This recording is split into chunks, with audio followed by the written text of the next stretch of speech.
Oh yeah, that sounds there. Can you all hear me? Raise your hands.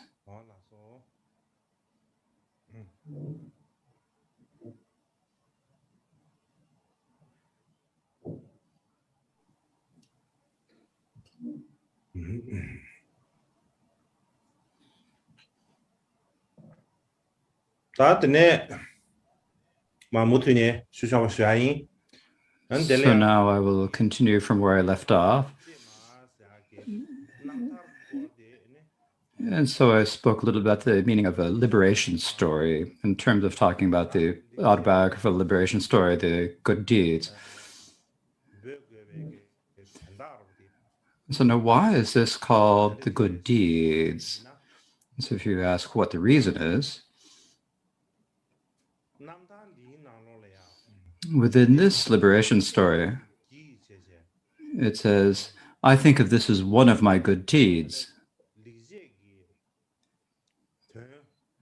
And so in this way, it recounts 33 different of his good deeds. And so for that reason, it is given the title Good Deeds. So what is a good deed? A good deed should be understood as meaning a virtuous act or a good act. There is a passage from the Way of the Bodhisattva that we often quote. Good acts accumulated in 1,000 eons, such as giving or offering to the Buddhas. And so this, and also it says in the treasury of Abhidharma,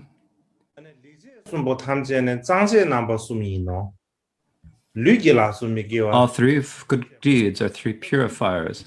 Non-virtue of the body, etc., is proposed as the three harmful conducts. To covet and so forth are to action, but the three harmful mental conducts. Fine conduct is the opposite, or good deeds is the opposite. In the sutras, the Buddha taught the three types of harmful deeds or conduct and the three types of good deeds or fine conduct. And the reason why they're called good deeds and bad deeds, why they're called by that term, is that the unvirtuous actions of body and so forth are criticized by great beings, and they have an undesired full ripening. So they're called bad deeds or harmful conduct. The opposite of that, virtuous actions of body and so forth, are praised by great beings, and so they're called good deeds. These three types of good deeds are also called three purifiers. For example, all the good deeds of body purify the body. Good deeds of speech and mind purify the speech and mind. And so the reason why they're called purifiers, so they're called purifiers, right? So the reason they're called purifiers is that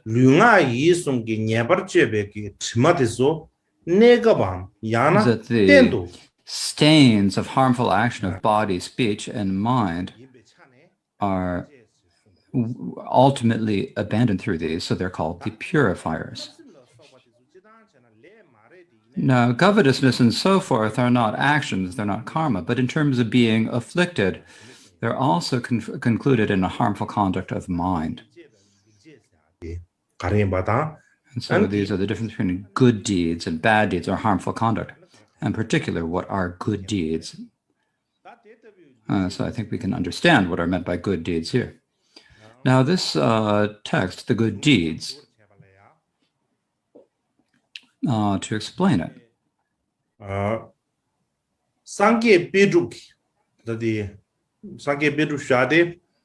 There's a Sangye Pelder. I've seen a short history of him, but he was a direct disciple of Mikyo Dorje, and he wrote a meaning commentary on the good deeds of Mikyo Dorje. Now, it doesn't explain every single word, but it gives a wonderful explanation of the meaning, and it divides it into an outline. And so I'll read this now.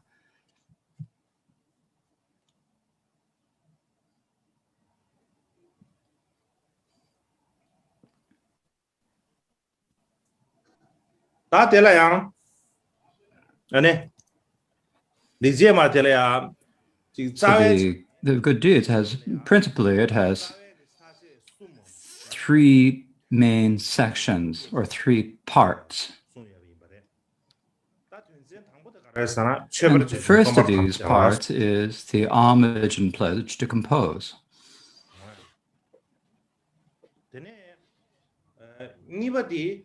The second is the nature of the biographer. And the last one is the conclusion. And so for that reason, these are the three main principal sections. And the first of these is the homage.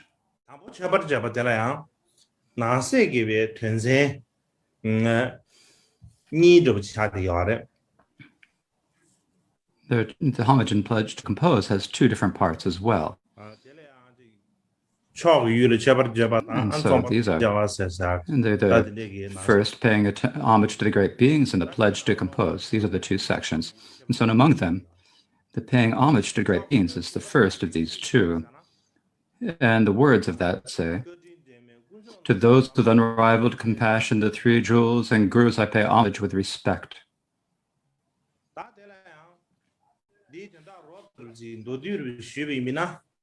And if we speak about the meaning of it in general terms, but to whom is Mikadora paying homage? He is paying homage to the three jewels and to the gurus. He is prostrating to them. And so, what are these three jewels and gurus to whom he pays homage? So here when we say Buddha, it is meant as described in the Mahayana, someone who has a Buddha with the nature of the three kayas. And the true Dharma means the truth of cessation that is free, the freedom from attachment, and the truth of path that leads to freedom from attachment. And so that is the true Dharma. And the Mahayana Sangha is the irreversible noble beings with the qualities of awareness and liberation. And the basis for all of them is the glorious exalted Guru, Sanjay Nyambadruptop, and the others. So it is primarily Nyampa Rinpoche and so forth. And he's prostrating to all of the Gurus. So now here, instead of just starting right with the main text, why does it begin with prostrations, offering, and praise?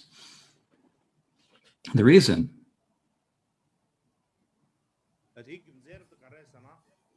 or the reason for this is that the author of this text, Mikyo Dorje, had as his greatest aim for this and future lifetimes protecting all sentient beings who feel everywhere where there is space from unending suffering. He felt the need to give them benefit temporarily and ultimately discipline, happiness, or the best you could give them. That was his ultimate aim. And for that to happen, it is dependent upon the favorable conditions or the compassion of kindness of the people who help, the three jewels and the great lineage holders. And so for this reason, they are for Mikyo Dorje, they're extremely important, extremely kind.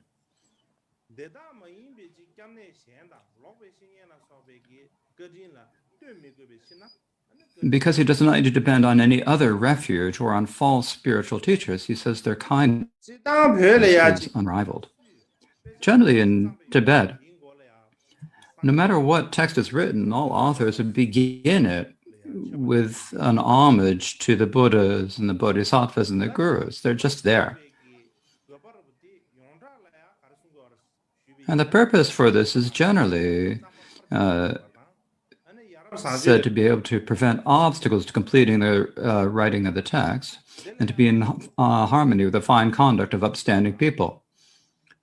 So now in the Kadampa oral tradition, It says that no matter what action you do, before you do it, you should prostrate and make offerings to the three jewels. This is said in the precepts of going for refuge. So this is in harmony with the precepts of going for refuge. Likewise, before we do any action, if we first when we first prostrate and pay homage to the three jewels, then even if we don't actually finish the main action, it is no different. The benefit is no different than if we had. So, for this reason, prostrating to the gurus and the three jewels. And similarly, for both removing obstacles and accomplishing our desired aims, there's nothing more powerful than having belief in the gurus and the three jewels. And so, for this reason, the homage is extremely important. And so, this is how it is said in the Kadampa tradition.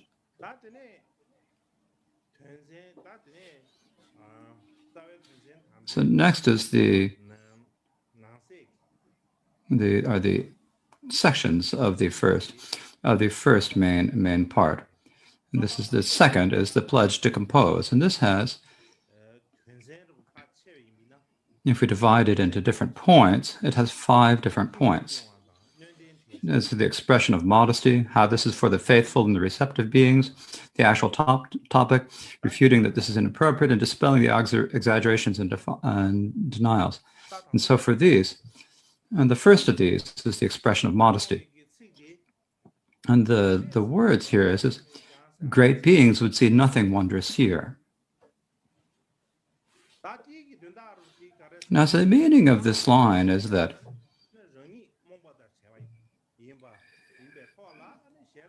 so the great beings are themselves free of delusion about what should be done and what should be rejected. And then they're able to explain it properly to the others.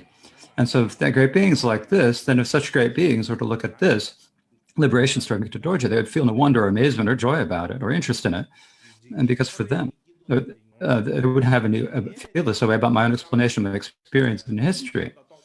This is because they experienced all the joys and woes of samsara and reached the high experience and realization of nirvana and omniscience. So there's nothing particular here that they would take any interest in. Now the second point is how this text receptive and faithful beings. And it says, but some childish beings might enjoy these words. Somebody says some childish beings might enjoy these words. It's not the children. It means that the fortunate or childish or ordinary individual, kind of a vaster interest in a broader view, and in particular those who have longing for the Mahayana.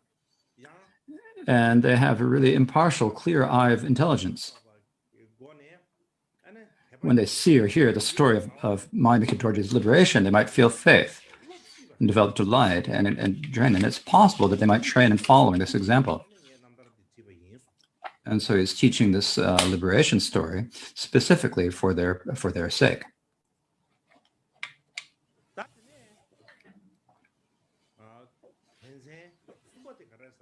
Now the third point is the actual topic. And the words that say this is, if I recounted some of my good deeds. Now this is the third line showing up here. It's out of order in English compared to the Tibetan, or in a different order. Now the meaning of this text is, if I, the author, Mukta Dorje, recount several of the good deeds or fine actions that I've done, if I talk about several, I'm going to speak about several of these. And so then the fourth point is refuting that this is inappropriate. And the text here, it says, a few high masters have encouraged me by saying that it would be meaningful. So it is these 2 lines, the first 2 lines on the screen. You might wonder what this means. So when I tell my liberation story, maybe I've been influenced by the worldly dharmas. And even though I don't have any qualities, I'm just a charlatan and pretending. And so, or maybe I have qualities, but I'm not able to. But I feel like I'm not able to just to keep them private and feel like I need to proclaim them to others. But that's not so. That is not the reason why he wrote this liberation story. It's not that he felt like he had to tell it to other people as an author. Instead, it's that his students encouraged him insistently and repeatedly. And so who are these students? In Sanjay Paldev's commentary, it recites what is in among them. It includes the fifth shaman Kunchut Yenlak, the 15th Dragon Rijin Chigyal, the third Gyalsa Drapa Pajor, the second Power and Chapal Sula Changma, and Pandita Dorje Gyalpo, and other students. There are quite a few of them who asked insistently. So the fifth point is dispelling exaggerations and denials. And the text here is, since I know best what I experienced, I'll relate a few.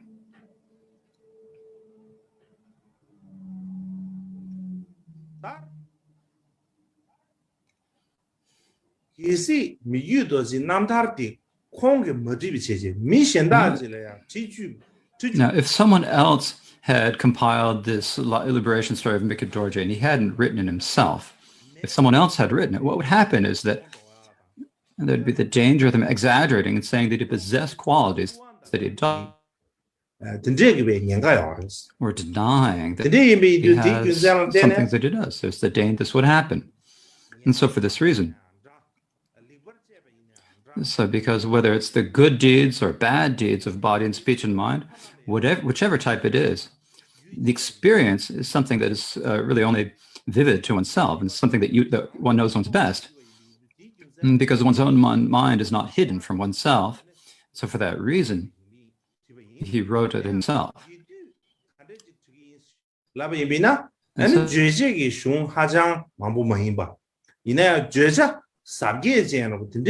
It's not too long in terms of the text, but it is a profound and vast topic, is what he's saying.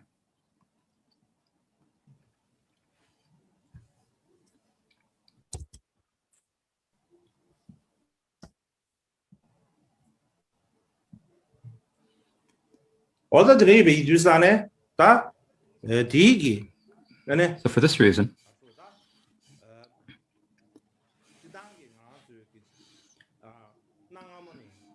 so generally, in ancient times in India, there probably was very little interest in writing history or biography.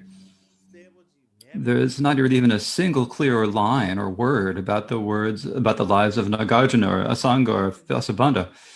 And so they're said that Nagarjuna lived for 500 or 600 years. And so there are many things that we ordinary individuals begin to feel doubt about. If we think about it in terms of China, though, but in ancient times, there was great enthusiasm for writing history. So when Indian panditas would go to China, it would be very clear what their dates were and what activities they did to benefit sentient beings. In terms of Tibet as well, there was a fair degree of interest in writing histories too. For instance, if George Atisha had not gone to Tibet but stayed in India, then basically there would just be there was a person named Atisha, but otherwise we wouldn't think there wouldn't be anything left about the story of his liberation. We wouldn't know anything about him, and so for that reason, there are many panditas and siddhas in India, but there are few detailed and clear liberation stories of them.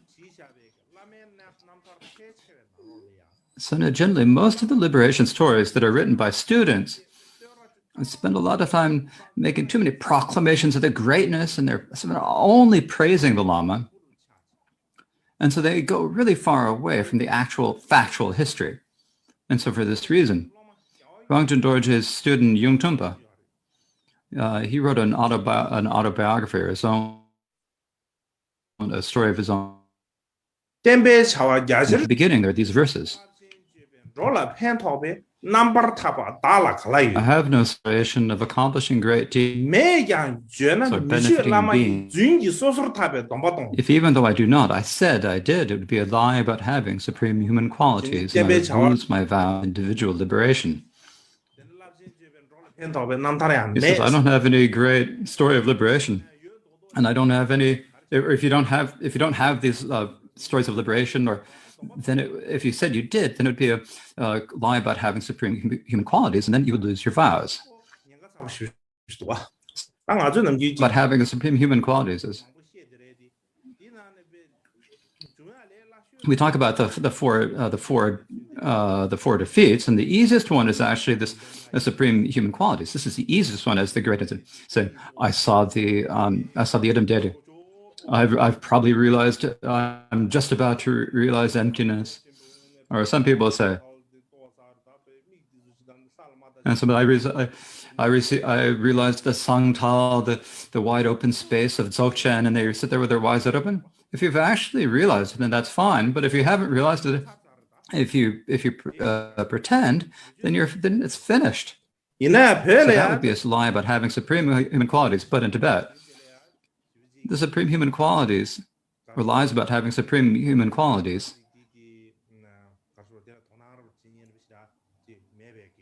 is not something that many people took much interest in. And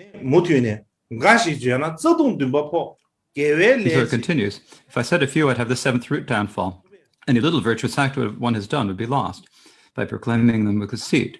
The sage has said, if you've done any little bit of virtue, some small virtuous action, if you get conceit and prideful and you tell it to others, then it'll extinguish all the roots of virtue, what is said. If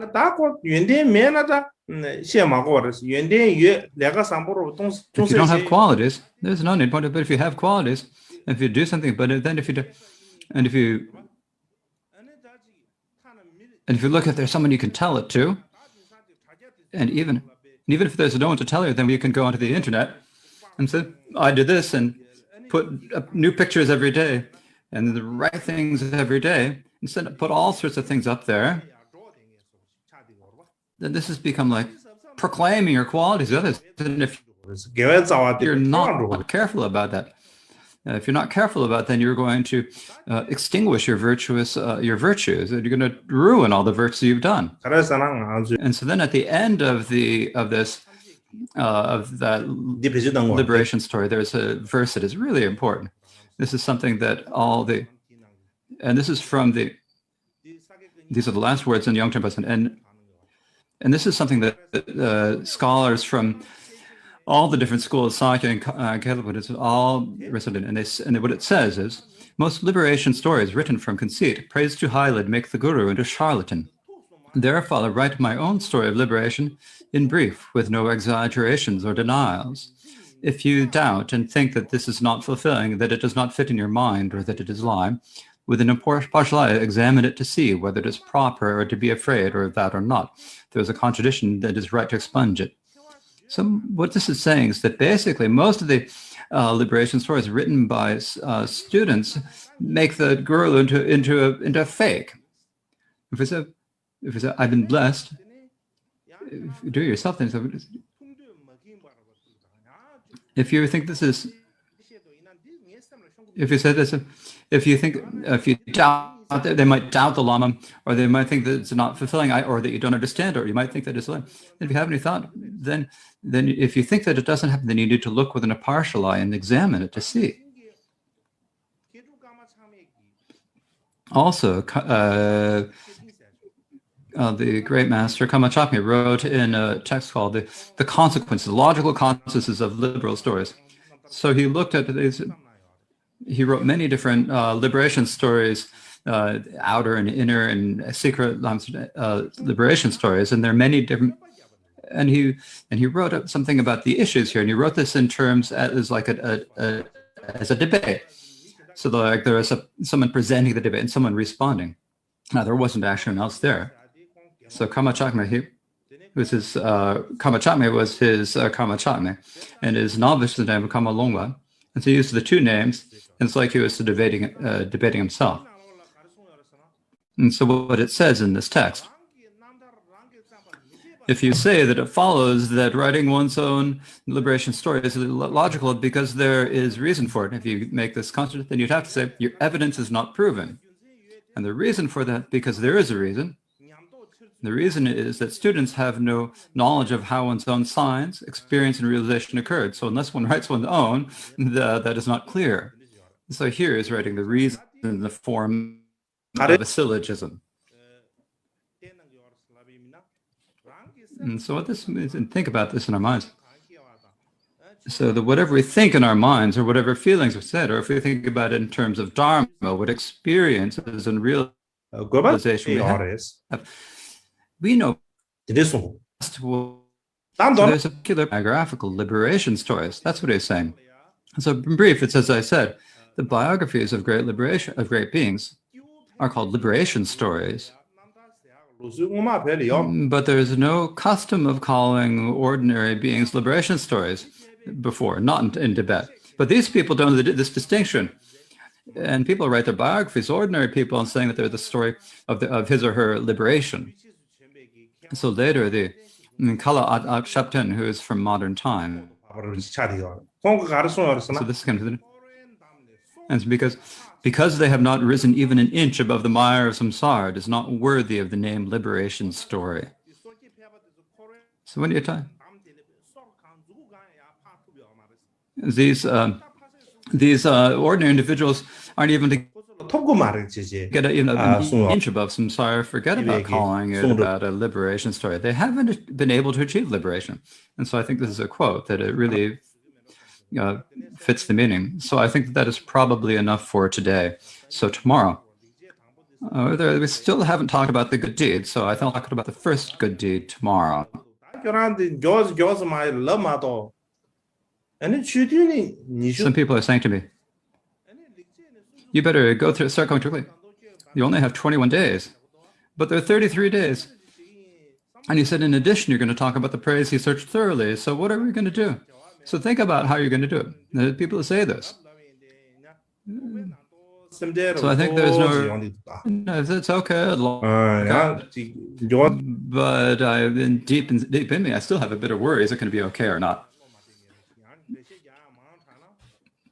And sometimes if I go too quickly and don't give some explanation, then I don't feel satisfied. But if I'm too quick and I have to go through one or two series, if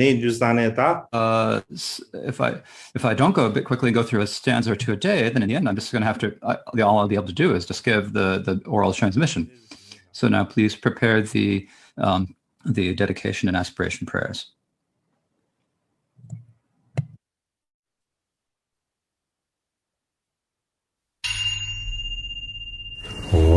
Karma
ôi đani kêu tham chế đồ nhâm mê đạo bộ ca chế đăng kêu ba đề karma chỉ dối kiên đồ mi chế